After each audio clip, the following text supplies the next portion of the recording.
Gamers and backers of the FIG crowdfunding campaign looking forward to the launch of the new sequel, Pillars of Eternity 2, currently in the process of being created by Obsidian Entertainment,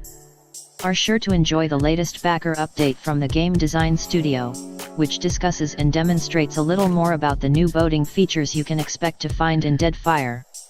Pillars of Eternity 2 Deadfire will be officially launching next month on April 3, 2018 and will be available to play on Mac, PC, and Linux, with console versions of the game being made available for the Xbox One, PlayStation 4 and Nintendo Switch later during Q4 2018.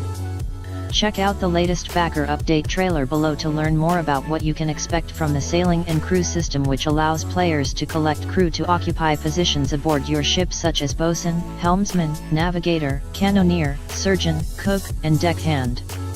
As with the first game in the series, Pillars of Eternity 2 Deadfire takes the form of a role-playing game, played from an isometric perspective, offering players an immersive dynamic weather system in a living, breathing world, where everyone will have their appointments to keep and jobs to do.